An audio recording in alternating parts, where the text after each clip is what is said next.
Malaysia is situated just north of the equator between Thailand and Singapore. Malaysia is a federation of 13 states with 11 on the Malaysian peninsula and 2 on the island of Borneo. Malaysia has been an active member of the Association of Southeast Asian Nations, ASEAN, since its establishment on 8 August 1969. ASEAN has been the cornerstone of Malaysia's foreign policy, whereby the country has been regarded as a prosperous trading nation with a multicultural demography. As a member of ASEAN, Malaysia has played a pivotal role in facilitating and shaping the overall progress and development of ASEAN over the 5 decades since its inception. Various programs and incentives have been proposed, launched, and executed by Malaysia at the ASEAN level as evidence of their participation in the organization.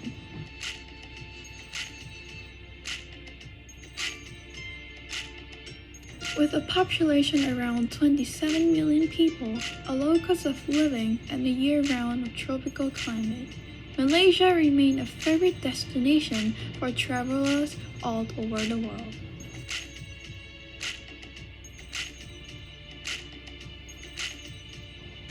Now let us take a look at Malaysia geography.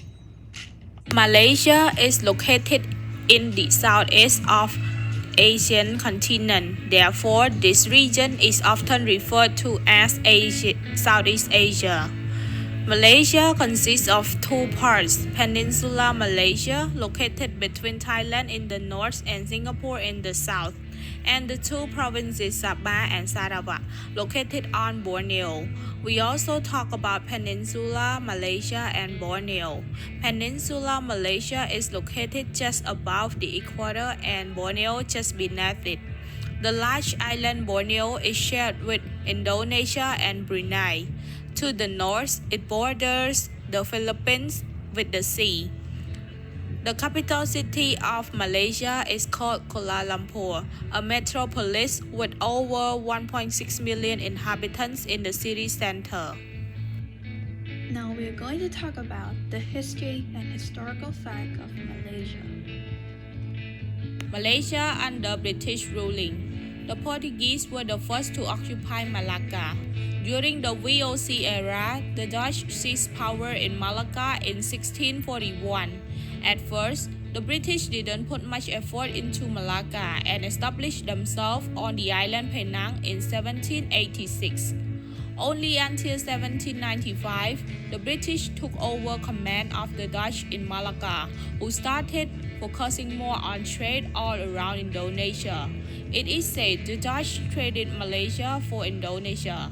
The British Crown colony was established in 1826, and slowly but surely, the British increased their power over the rest of the peninsula.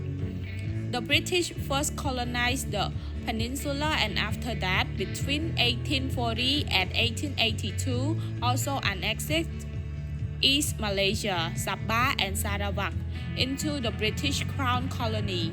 In this period, the British also invited many Indian people to Malaysia to fill up the shortage of workers.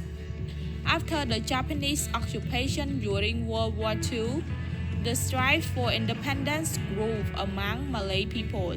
This led to a communist insurrection from 1948 to 1960, and it is called the Emergency. In 1948, the Federation of Malaya was founded. The federation consisted of 11 states, 9 Malay states, and the British settlements of Penang and Malacca. In 1948, an undeclared war on terror exploded in the jungles of Malaysia. British and Malayan security forces fought a formidable guerrilla army determined to create a communist republic. They failed, but by the time the war ended 12 years later, tens of thousands of people had been killed, both combatants and civilians. Yet, against this terrible background, Malayans from all races and classes joined together to form a new nation, independent Malaya. The Malayan emergency was an education in fighting together. the crucible of independence. Independence of Malaysia. In 1957, the British surrendered their sovereignty over Malaysia and the peninsula became independent that year with the name Federation of Malaysia. A new federation with the name Malaysia was established on September the 16th of 1963 by the unity of Malaysia, Singapore and the East Malaysian states, Sabah and Sarawak on the north coast of Borneo. In 1965, Singapore separated from the Federation and became an independent state. The Sultan of the Oil State Brunei, located between the federal states Sabah and Sarawak, already made clear in the past that he was opposed to any kind of unity with Malaysia. The politics of Malaysia is based on a federal constitutional monarchy, in which the king is the head of the state and the prime minister is the head of the government. Executive power is used by the federal government and the certain state government. Federal legislative power is vested in the federal parliament and the certain state assembly. The judiciary is independent of the executive and the legislature, though the executive maintains a certain level of influence in the appointment of the judge to the court. For the economy of Malaysia, Malaysia's economy has been changed since 1970 from one based primarily on the export of raw material for rubber and tin to one that is among the strongest, most diversified and fastest growing in Southeast Asia. Primary production remains important. The country is the major producer of rubber and palm oil. Export considerable quantity of petroleum and natural gas, and it's one of the world's largest source of commercial hardwood. Increasingly, however, Malaysia has pointed up export-oriented manufacturing to fuel its economic growth, using the comparative advantage of a relatively inexpensive but educated labor force, well-developed infrastructure, political stability, and an undervalued currency. Malaysia has attracted considerable foreign investment, especially from Japan and Taiwan. Since the early 1970s, the government has championed a social and economic restructuring strategy, first known as the New Economic Policy, as known as NEP, and later as the New Development Policy, NDP, that has looked to strike a balance between the goal of economic growth and the reallocation of the wealth. The goal of NEP and the New Development Policy has been endow the Malay and other domestic groups with a greater economic opportunity and to develop their management skills. Official economic policy also has encouraged the private sector to assume a greater role in the restructuring process. A major component of the policy has been a nationalization of many public sector activities, including the national railway, airline, automobile manufacturer, telecommunication, and electricity company. For the Malaysia culture, Malaysia has a rich cultural life, which revolves around the traditional festivity of its diverse population.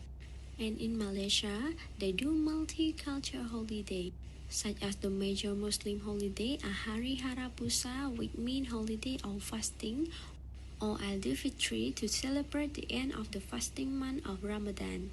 Also, there is Hari Vesak or Vesak Day that Buddhists honor the life of the Buddha, and the Chinese Malaysians celebrate Chinese New Year. And Deepavali, a Hindu festival of light spanning several days, is observed by many Indians in Malaysia.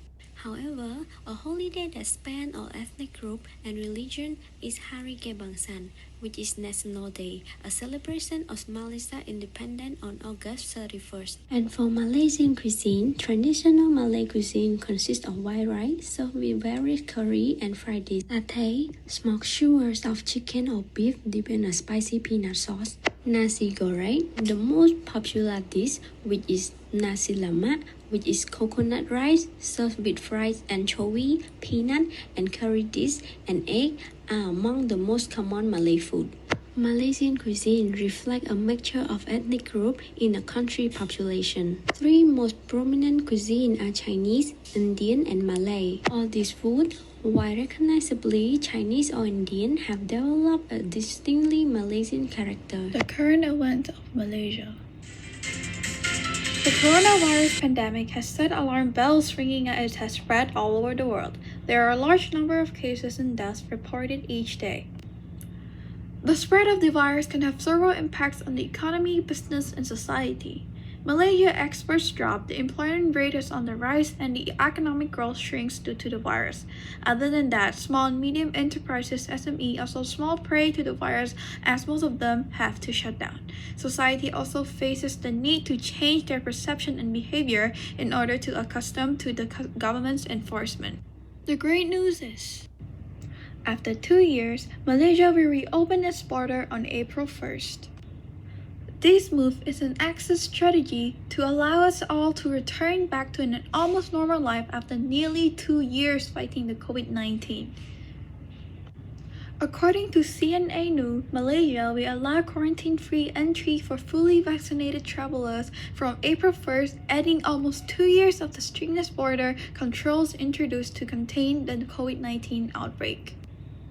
All fully vaccinated travelers will be allowed to enter the country without undergoing quarantine, but will be required to take an RT-PCR test 2 days before the departure and a rapid test RTK within 24 hours of arrival. Unvaccinated travelers will be subject to a 5-day quarantine. They must also follow local COVID-19 protocols, which see them banned from some public places such as dine-in restaurants.